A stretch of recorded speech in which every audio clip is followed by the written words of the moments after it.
Good morning, good afternoon, good evening, wherever you are, from wherever you join us. A warm welcome to a joint NRC and CHA event. My name is Ralf Süthoff. I'm the director of the Center for Humanitarian Action, the first humanitarian think tank in Germany.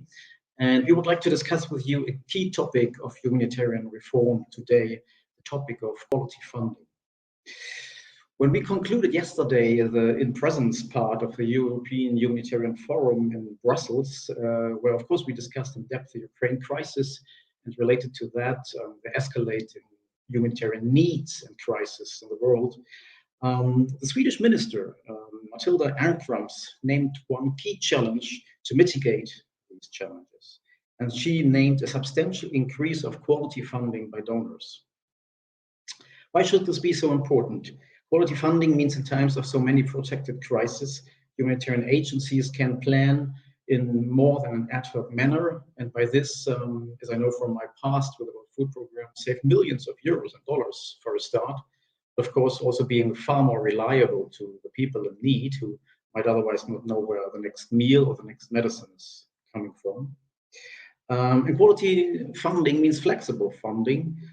So agencies can react in real time, and local actors can react in real time in an era when 80% of humanitarian funding is needed in conflict settings, where refugees are moving, where conflict lines are changing. So for this somehow common sense that quality funding is crucial and really needed, but somehow it's also evident that progress is very limited. Even the agreed goal of 30% of flexible funding being provided, quality funding being provided by government donors, is by only very few of them achieved, and same so also by a couple of agencies. For this, we want to discuss today in practical and political terms what might hold them and how these obstacles can be overcome. And we invite you to discuss with us, to share your views via Slido. It's very easy, just go on the website sli.do and then insert the code of our event, which is hashtag EHF-HT2. And if you think that's complicated, you can also read it in the banner which is running on your screen, I hope, on the bottom in yellow. Just insert there and choose our talk, and then you can share your comments and your questions, which we will pick up at the end of this hour we have together. Plus, of course, we are very proud to have 4 panelists, and we are very happy that these are really decision makers and really experts on this topic, and they can really make a change. We have 2 representatives from EU governments with us, from Sweden and from Germany, which represent not less than 2/3 of official assistance provided by EU member states. So they really have a say in this. And this is why we welcome on the German side, Rickard Beutin, the Director General at the German Foreign Office. And on the Swedish side, Fredrik Liolsen, Humanitarian Director at the Swedish Foreign Office, who was so kind to short-term replace Karl Skau, who has been called for an urgent government meeting, as there are so many of these in these special times. Moreover, we have 2 representatives of the largest international NGOs who, for one, are major implementers and donors themselves. But moreover, have the greatest expertise, I would say, these 2 NGOs, frankly, in what quality funding means in concrete terms and in policy terms, having published a series of studies on this, and how it could be provided. So I welcome Cecilia Rosselli, Director of NRC Geneva and for Humanitarian Policies. And I welcome very warmly our first speaker, which is also a great honor. It's Alain Désir, the Vice President of the International Rescue Committee, who was himself a minister in France, and for 3 terms a member of the European Parliament. So you really know about politics, about power balances, what is here at play. Alain, the reform project Grand Bargain 2.0, a key project, very inclusive, all key actors involved, has made quality funding now for one of its only 2 top priorities for reform, for much needed reform. But still, progress has been so far very limited. IRC has now kindly agreed to facilitate this process in the Grand Bargain, so it's a terrible load of work. And to kick it off, as happened a few days ago with the political caucus who's in charge of this and really has committed to make fast progress until next summer. So could you, for a start, share with us why is this topic, why is this project so important for you, and what is the key reason for the limited progress so far? Over to you. Thank you very much, Ralph, and good afternoon, everybody, or good morning for those far away. And thank you very much for joining us today for this discussion on quality funding. And I want to thank colleagues from NRC, from CHA, and also from the two ministries of Foreign Affairs, from Germany and Sweden, to take part to this panel and to all participants. We all know, and you recall it very clearly, that fulfilling the promise of the grand bargain to deliver multi-year flexible funding will make the humanitarian sector more efficient and effective. And the data tell us that, since years of grand bargain discussion and many research on this, have also confirmed that this is the case. So this talk and the humanitarian forum comes at a moment of renewed political momentum for this topic, with the second iteration of the grand bargain prioritizing quality funding as an enabling priority, and with the grand bargain facilitation group encouraging the creation of issue-specific caucuses to tackle specific elevated and political issues that require senior-level decision-making. So it is in this framework that, and under those auspices, that on the 11th of March, you just referred to it, the IRC launched a caucus on quality funding with the aim of supporting this more strategic direction taken by the grand bargain. And the launch was done in presence of David Miliband and Jan Egeland, and also Commissioner Lenarčič. So we want the caucus to take a laser-sharp strategic approach by first prioritizing the reforms that need to take place to increase current volumes of multi-year flexible funding, and second, gathering the biggest players in the humanitarian system to create the critical mass necessary for system-wide reform. This doesn't mean we only want to focus on the biggest donors. It is just a recognition that until those big players come to the table, global trends in quality funding will not change. But I mean, there could be more participants. We need a different approach to business as usual. IRC is also in the process of setting up an informal advisory group to include other relevant and progressive stakeholders who can share their good practices and support the caucus dialogue with their advice and their positive examples. And here at the European Humanitarian Forum, I would like just to take the chance to reiterate the added value of multi-year flexible funding. Our data shows that long-term funding enables significantly more efficient delivery of assistance. I will just mention two examples.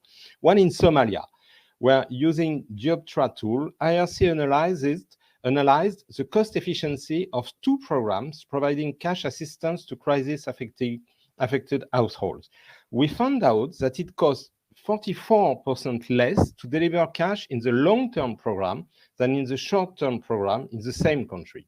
That means a much higher proportion of our funds went to the beneficiaries.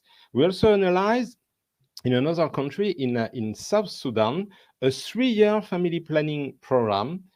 And between the second and third years of that program, once we had invested in infrastructure, spending stayed roughly flat, but the scale of service delivery grew by 300% as more and more people began to access family planning. So this data shows that if we want to achieve transformative results, we must realize that efficiency is in the relationship between cost and results and not search for cost saving only.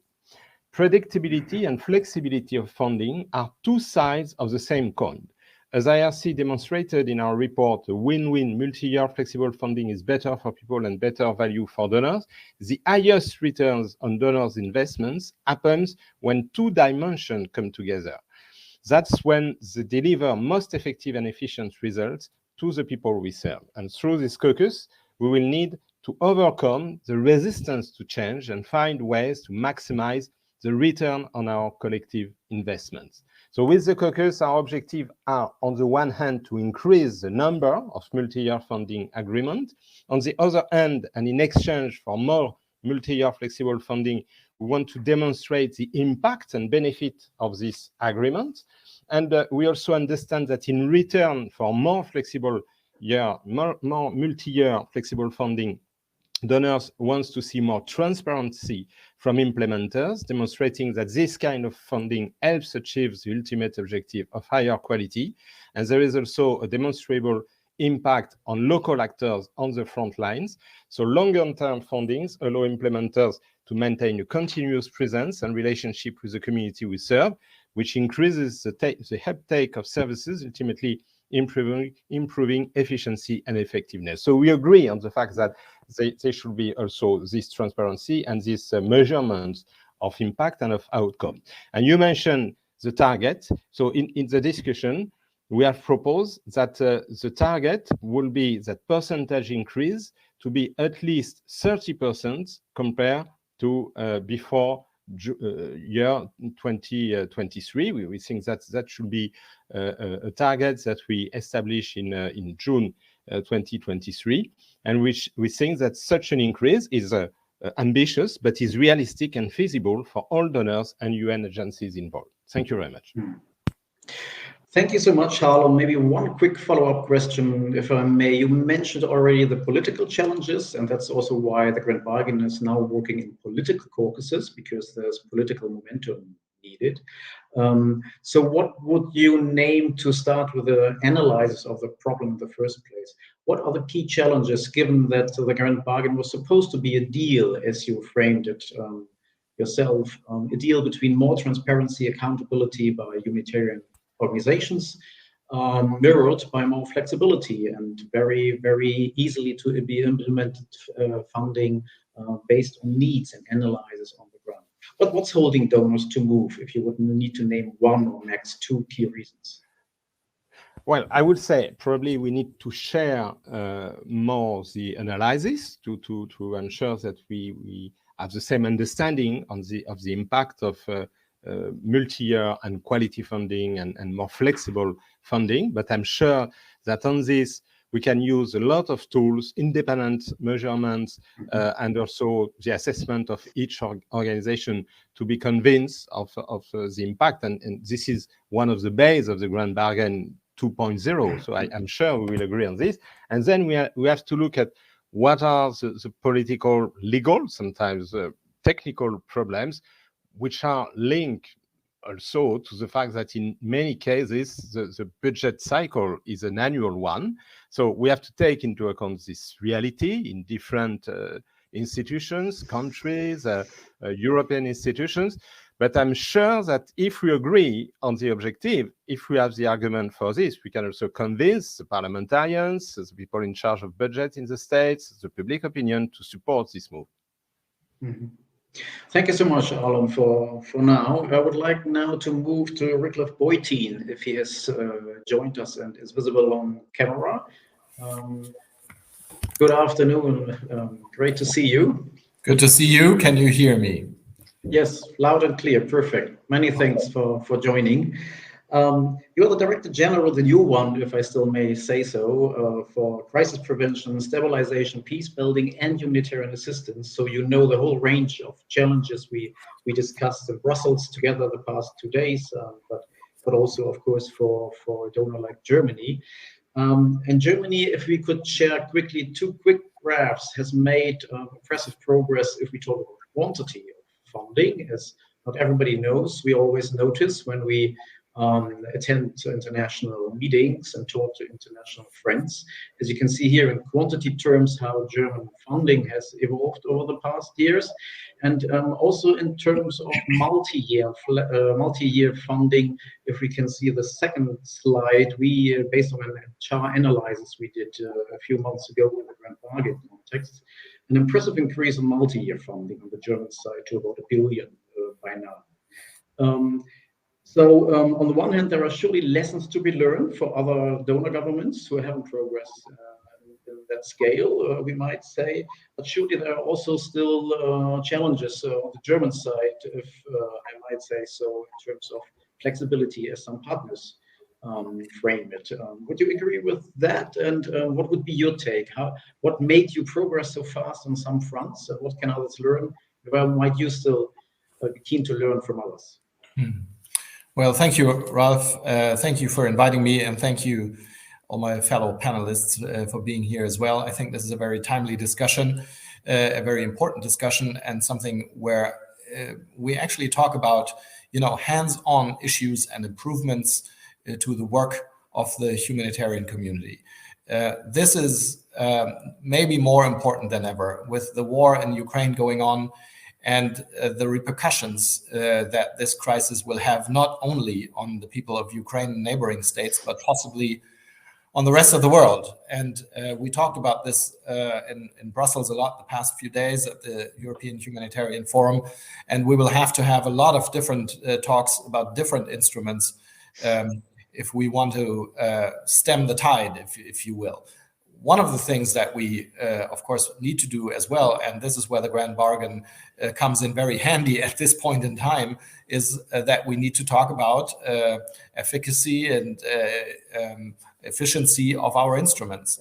And the grand bargain is a very good instrument that Germany supports, has been supporting, and is supporting in the current form of 2.0. Because it's, as the word says, a bargain, something where the donor community, the organizations, and all stakeholders come together to talk about what do we need to improve things, because it goes down to the nitty-gritty detail in the end, and to agreements of what does each side need, right? And for Germany, I can say that, and as a big donor country, that we welcome the priorities that have been set with this grand bargain discussion, that have been set for these caucuses that Alem talked about just now. We are willing to help. As you know, we're part of the process, we're part of the facilitation group, we're part of a caucus, and we've made progress. Thank you for putting up these slides. You take away some of my arguments and some of my numbers, but that's very helpful to have somebody else already mention it. But let me give you just a few, because in the quality funding part, we talk about multi-annual funding, and you just put up a slide, but that didn't have a percentage number, so I'll give you that. In 2020-21, so last year, we allocated 78% of our funding on a multi-annual basis. So I think that is because we believe, and we're able to do so with our procedures, budgetary procedures that we have, because it gives flexibility of work and dependency. The donor, we as a donor, are a dependable donor for the organizations. So 78% last year, and we hope to be able to keep it at that point. Also, in terms of more flexible funding, earmarking, and everything that goes into that, we reached the grand bargain goal of 30% again last year. So we've been reaching it for the past 2 years, 40% last year.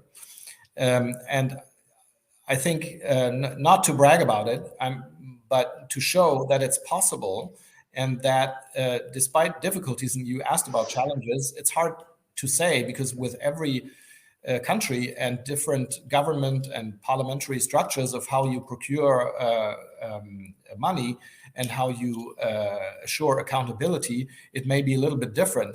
But I think what we can learn is that it's possible to do these things and to help all of us put our instruments to the test in a form that makes it as efficient as possible. And not only efficiency is a key here, but it's about, as I said at the beginning, the bargain, right, between the donors and the rest of the community, because we as donors obviously also need reporting, we need accountability, we need transparency, because we're asked by our parliaments and frankly the taxpayers, how do we disperse funds, where do they go, what do we do with it? But at the same time, there's support, and this is why we were able to do it. There is support in our parliament for more flexible funding and multi-annual funding. And there's support in the German government, and this is my last sentence and point. Some of you in the community will know this, but maybe not everybody. the new German government put the grand bargain in its coalition agreement. So there is political support on the highest level, if you will, which is between those parties that are the parties in government in Germany for the grand bargain.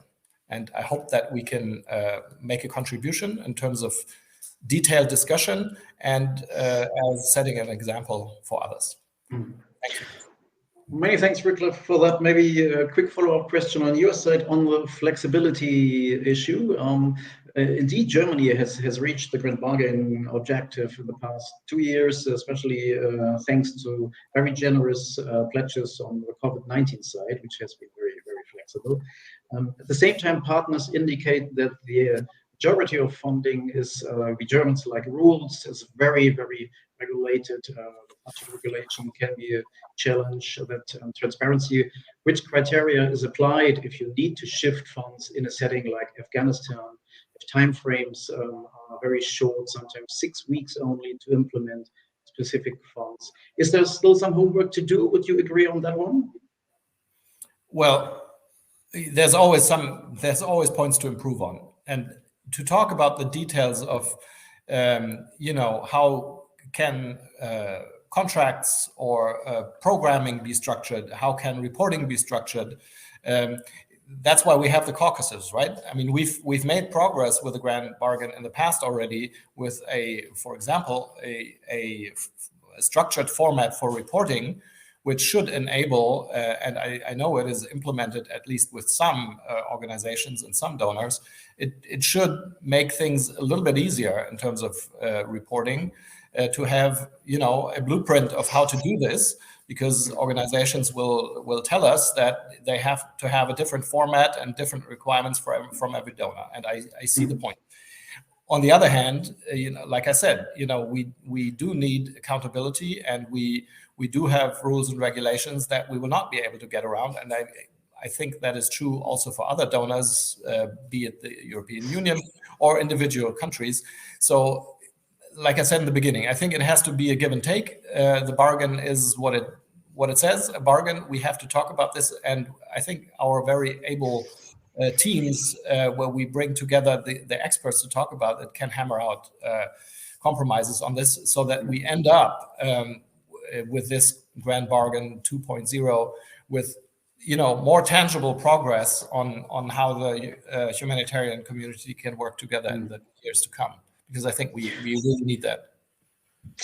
Many thanks, Rickliff. Many thanks for now. Moving quickly on to Fredrik Lee Olsen, the humanitarian director at the Swedish Ministry for Foreign Affairs. Fredrik, if you talk about to experts, to implementing agencies about Sweden, it's often named as a role model for flexible quality funding. So for one, also the question for you, how did you overcome obstacles like also Rickliff just named, and as many other donors, including ECHO, keep naming? How did you overcome that, and where would you still see limitations? Sometimes there is also the point made, well, this flexible funding goes to big agencies, to big INGOs, but how do you ensure that it's really reaching the local partners and really reaching the people in need? Over to you. Well, thank you, Ralph, and thank you for having me joining here. I think it is as simple as the point that Harlem and many others have done before. Why quality funding? Why flexible funding? Is because it's the most effective, the most efficient. And as we've heard here during the forum, we're really in a major funding gap crisis. Where humanitarian needs really outpace the funding levels. And of course, while we need to do more to broaden the resource base, as my minister participated in the panel yesterday, we also need to use the funding that we have in the most efficient way. And we are fully convinced that the most efficient way is really through quality funding. You get more bang for your bucks. That is basically simple. And I think the Ukraine crisis is really, what we're seeing right now with Russia's aggression against Ukraine and the devastating humanitarian consequences, where really flexible funding has proven decisive.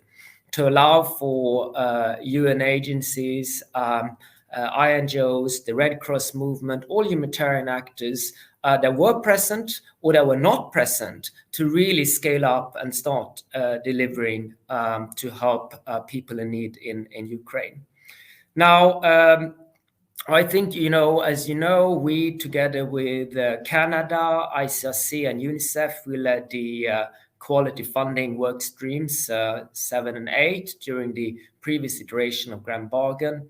I think, it is fair to say that we made quite some significant progress. I think we just heard Wycliffe speak. Germany has really, done an admirable really journey during the Grand Bargain. I think Germany really needs to be commended for those decisions. So I think it's really fair to say we've come far, but there is work that remains to be done.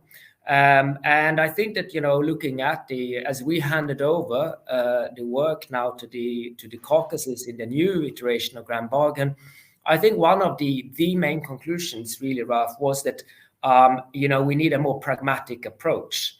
And I think through a more program-based approach, I think that is one of the tracks that we need, to explore further. That could really make a difference. Another thing that is, although I may sometimes have issues with the word, but really look more into quality earmarking. I mean, because the aim of the Grand Bargain of the 30% was a reduction of earmarking, right? So I think we need to look at the full spectrum of earmarking. And from Sweden's side, I mean, we are proud that our unearmarked and softly earmarked funding is over 60%. So I think that you really need to not forget the softly earmarked side either. That is also part of the flexible funding. So what we really need to do is to reduce the earmarking overall. And then, but as I think Wycliffe very clearly stated, it is not only on the donor side. It takes two to tango, and I can only also repeat, we need to have also a more thorough discussion on best practices when it comes to accountability, when it comes to reporting, and then when it comes to visibility also for reducing earmarking. I think it's really important that those that reduce the earmarking are also receiving, the visibility when you do actually take the step to do unearmarked funding. Right. Visibility is surely a challenge for some donors, as it's more difficult to provide. So many say doable.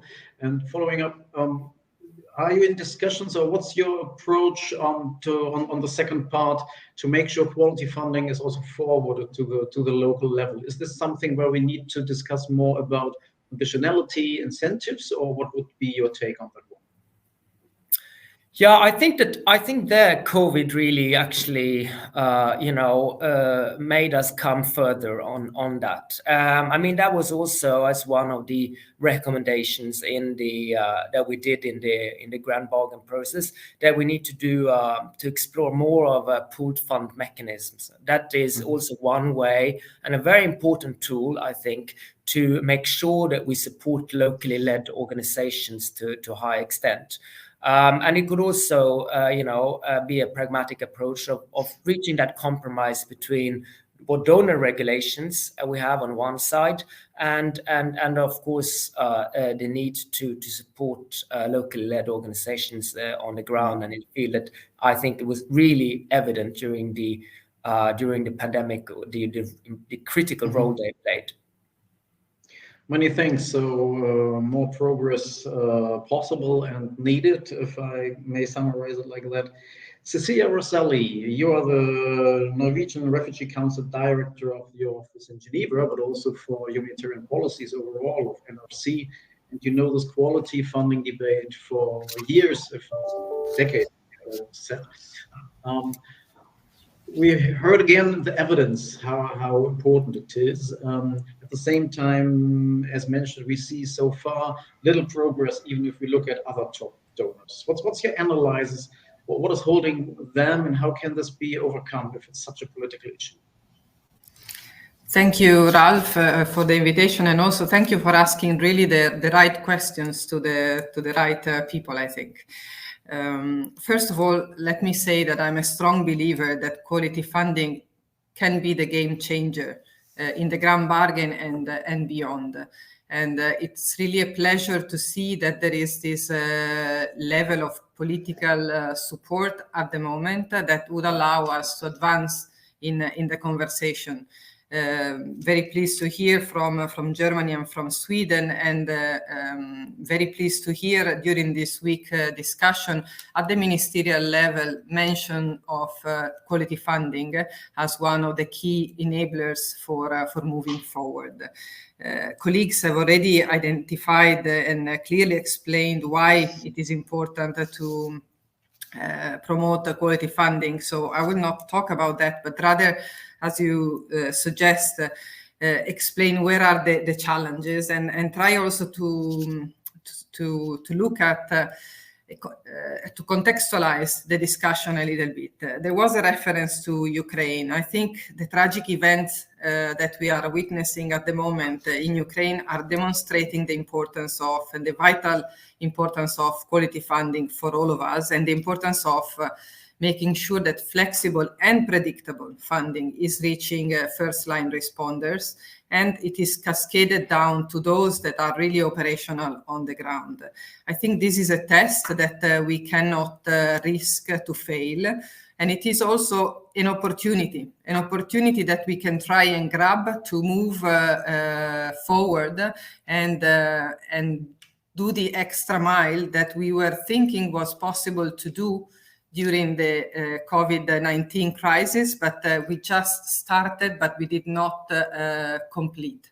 I think the magnitude of needs that we are faced now will probably allow us to speed up certain processes and allow us to overcome some of the challenges that were already listed now, and we will need to unpack even further during the caucus. We really welcome the effort that IRC and David Miliband are putting on the table to advance the discussion and really unpack which are to understand better altogether what are the key elements that we need to bring to the table to be able to advance the bargain. Visibility and transparency have been listed by Arlem and also pointed to by other colleagues. I really think it's important that we try and understand exactly what is needed and what is needed from whom.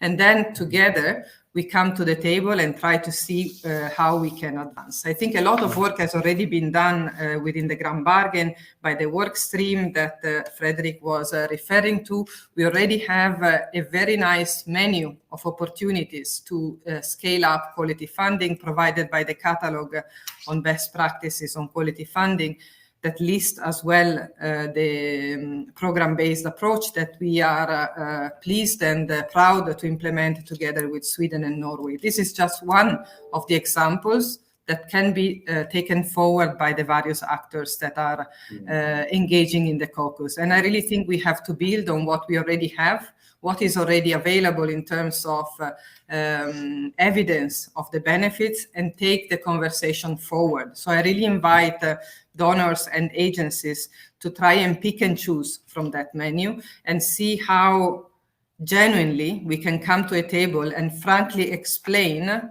what we need to advance. So really looking forward to that discussion going forward. And Cecilia, quickly with a follow-up question. We heard of a lot of good news from Sweden and Germany. At the same time, maybe in this process, especially in the political process, you might have still expectations on their role. What would be your key ask? What should the German government do to move this? What could the Swedish do? I think you have already pointed to their role as champions and leading by example. So really explain what has made possible for Sweden to allow for the program-based approach to be accepted, and what has allowed them to progress in being more flexible. What has allowed Germany to increase substantially the quantity of multi-year funding that they are providing. These lessons learned can be shared with other donors to allow them to increase the critical mass of funding that is provided in a quality manner. And then the other key ask actually that I think is important to put forward is to ask donors to put pressure on intermediaries to cascade down this quality funding to allow first-line responders to really benefit from multi-year and flexible funding provided. I think change is possible. We have seen already, and we have heard yesterday, simplified procedures for applying for funding mentioned at the European Humanitarian Forum. I was really excited about that. This is possible. Let's make it even in a greater scale. Many thanks, Cecilia, and maybe moving quickly back to Alan and for a second round on the panel before we invite the audience via Slido to raise questions. Alan, we heard a lot of confirmation that this is the right track, that we need to make progress here, but still, on the political side, a lot seems to be blocked. Big donors like the UK, like ECHO, are not really moving into more flexibility. So what are your hopes? What can be done in the caucus now? And what are your key asks for that?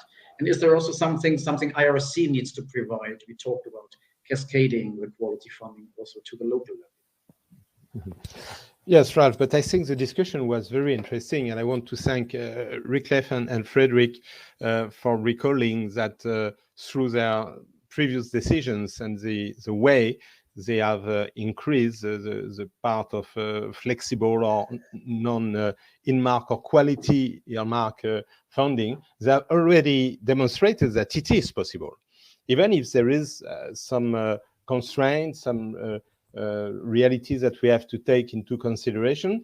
And I very much like the fact to recall the bargain and the spirit that Wyclef also recall us. We have to in a way to nourish in this discussion, which is that there is demands of accountability. I think Frederick also insisted on this, of visibility, of transparency, and Cecilia recall that we are all very much aware of this. And so now let's look at the way we build on this. So we are convinced, and Ukraine has demonstrated how important it is to have flexible funding. We are in a time also where there is this funding gap crisis. It's clear, I think Wyclef and Frederick recall it, this was really very important in all the discussion we had during the forum since the start of this week, that at the same time that we have new humanitarian important needs because of Ukraine war inside the country and everywhere in Europe, there is also a new risk of food insecurity and famine in many other places in the world. But the attention, unfortunately, will be only on the situation in Europe, while we think that the donors and the international community has to look at the two impacts and all the victims of the war. So the fact that we are facing this gap only push us more to accelerate the work on quality funding, flexible funding, the best use for the beneficiaries, for the people in need of the funds which are at our disposal. Of course, at the same time, we will also ask, for example, in Europe, because we are at the time of the European Humanitarian Forum, and here we have two of the countries, as you recall, Ralph, who are providing the vast majority of the funding with the European institutions. I mean, there should be also, of course, at the same time, a demand to the other EU member states to take more part to ODA. And I mean, at the time where we are all aware of the impact of humanitarian crisis, okay, let's all participate. But at the same time that we need to increase, we need to ensure the better use of this funding. And we are ready on our side, it's very good that Cecilia recalled it, to discuss about the measurement, the accountability, the transparency, how we agree on the role of the frontline implementers and the local organization, which is also part of the whole grand bargain discussion. So let's put all of this in the discussion in the next weeks and months to come. Let's build on the experience of the first grand bargain, and let's ensure that we will deliver now, because we have no more time for waiting for result. It is possible, so we have to do it now, to decide it now. Many thanks for that. Moving on quickly, maybe picking up what we discussed before, Rickleff, for one, there has been touched on the important issue of program-based funding versus project-based one, which is very, very focused on small regions, small projects with limited flexibility. Germany has started some much appreciated pilots on that one with key partners like the Red Cross, Malteser, etc. But there has been the pressure to move this, to scale this, if that could move faster. And second question, could this be also a tool for the objective shared by Arlon in the Grand Bargain to further increase flexibility by another 30% until next summer when GB 2.0 will terminate? Is that something agreeable to the German government? I think I have to, I'm not sure I caught the question on the tool. The tool is? The tool is the program-based funding, meaning that agencies, organizations can decide much more on their own where in a region they invest the funding, where they coordinate regional programs, for example, versus having projects in a specific district or region in one specific country, very limited scope to move things if, for example, the situation on the ground is evolving, as so much the case these days. Okay, well, thank you. Thank you. I didn't hear you well. Look, I think what others on the panel have said, I should have said it as well in the beginning. Ukraine is a great example of, flexible funding being in place when crises really hit, and organizations being able to go ahead and implement right away without designing a new program, another administrative step on the donor side. And, so I'm glad we already have it, and we do it on a large scale. And the question was in the panel, to explain why was it possible, or why is it possible to do it? I think in the case of Germany, and I hinted at that with what I said about the coalition agreement and parliament. I think it's one thing is political support, and the other is budgetary procedures. So if there's political support, and that may be the case in the case of Sweden as well, who've done such a great job as well. And thank you, Frederick, for the nice words about the German handling of this. But the same goes for Sweden, of course. There's a lot to learn from the Swedes in this regard, and in many others too. The political support is there, and actually parliamentarians who look at the world and at the needs and ask us, can't we do this more flexibly? And there are actually parliamentarians who really know and look at the grand bargain. So the political support is there. And then on the German side, I can explain to you that we can't just give out the money this year and then it's spent whenever. But we do have conditions, which is that we can do contracts that go over the course of many years, or let's say 2 in the beginning. But we still have to be sure that some money is spent, and this has to be specific in the contract, spent 1 year and then another amount the next year. And in order for us to be able to do that, the Parliament, the Budgetary Committee of Parliament needs to give us an allowance to do so. And we can't do this in an unlimited fashion. So all this to say, it's not just by a stroke of a pen by me or even the minister says we'll do it. No, we have conditions and procedures that allow for it, and we have to look at that very closely. But it's a good and it's an important model. And if there's anything that we can help with in terms of advising others what it needs, sure, we'll do that. So many thanks for that. We hope the political setting then is favoring this further 30% increase rapidly, if possible. Indeed, might be interesting to see if the Parliament is ready to support that as well. Frederick, how do you see this commitment? Is that something doable for the Swedish to increase by another third, roughly, flexible funding until next summer? Well, I mean, I think that I'm not sure. I mean, we have, I think, the point that Wycliffe made. I mean, what is really critical is that political support. We have parliamentary elections coming up in September.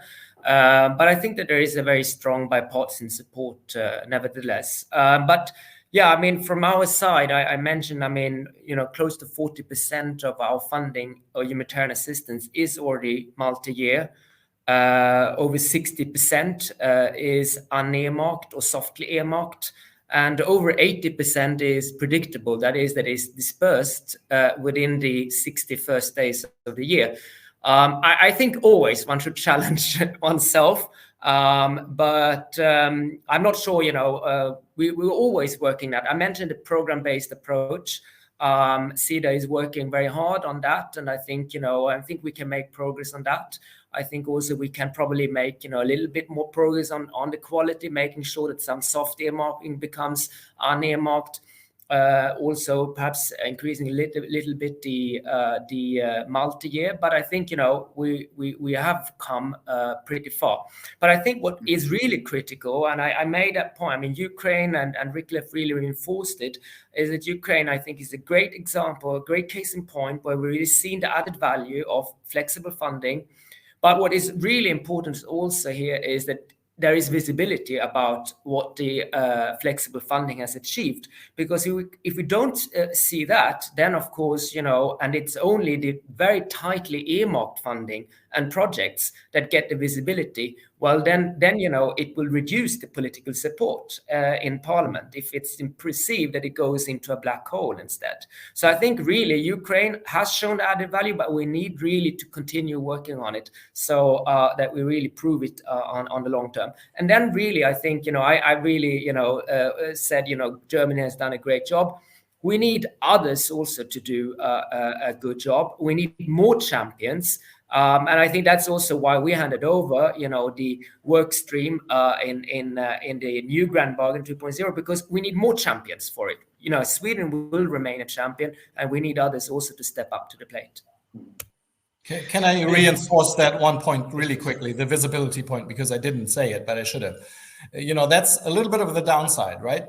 Because visibility is not only about having a sticker on whatever project or a wall. It is, it has political implications, whether you show you're there and helping the world. And in our case, that's Europe or Sweden or Germany, but Europe overall. We need to be able to show that we are helping the world with dire needs.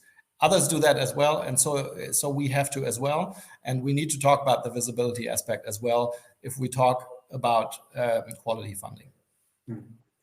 Many thanks for highlighting that. Cecilia, maybe a quick question to you before we really fast need to move to Slido. Is there more homework NGOs like NRC also need to do on the visibility side, and maybe also on the visible analysis as shared in the beginning, for example, with Harlem, how much cheaper these operations are, how much savings have been thanks to flexible funding by donor X or Y? Is there more homework to do on that side, or maybe on the side of forwarding flexible funding to local partners? Thanks, Ralph, and thank you for the question on visibility, because I really think that we have to unpack that. We really have to have a proper conversation, and that's why the caucus is welcomed. We need to really understand what is needed and from whom, as I said earlier, because I really believe it is important to be transparent and to acknowledge where the funding for the response is coming from. And it's really important that the flexible funding that currently donors are providing is really reaching first-line responders, because that is where then you have the visible indication of the impact that you have on the ground. So I really think that is an important conversation that has to take place, and we really stand ready to support in providing technical expertise or in facilitating the conversation. We have expressed our support to IRC in helping out with the caucus in that respect. So you can really count on us, on NGOs, to help you with that. We will count on you to share your lessons learned with other donors and to really leverage your weight also with intermediaries. Thanks so much, Cecilia. If we can make my colleague Sonia, research fellow at the Center for Humanitarian Action, join us, as she's been kindly monitoring Slido and the question from the audience, so we can invest the last minutes in the key points raised from their side. Sonia, over to you. Yeah, thanks very much. Indeed, we have a couple of questions, and let me just quickly disperse them to you. I think we can divide them among all panelists. So starting perhaps with the INGO representatives on the panel, we have one question really seconding Cecilia's point that she just made, which I perhaps like to direct to Arlem. The question is on direct funding to local actors who have a track record on implementation as a way of value for money. So how can the caucus on quality funding of the GB 2.0 realize this? The second question, perhaps Cecilia, you might take this one, is on the future role of intermediaries. So if INGOs and UN agencies evolve to become mainly financing intermediaries for local organizations, what is their added value compared to pooled funds that work across sectors? And then two questions perhaps to the representatives of the two ministries. Perhaps the first one, Frederick Lee Olsen, is on smart funding. The question is on if system reform must center on increasing finance for both humanitarian and development response plans. Otherwise, it's just taking money from one place to the other. So it's, I guess, also more generally on broadening the donor base, but not outplaying one system of development with the other.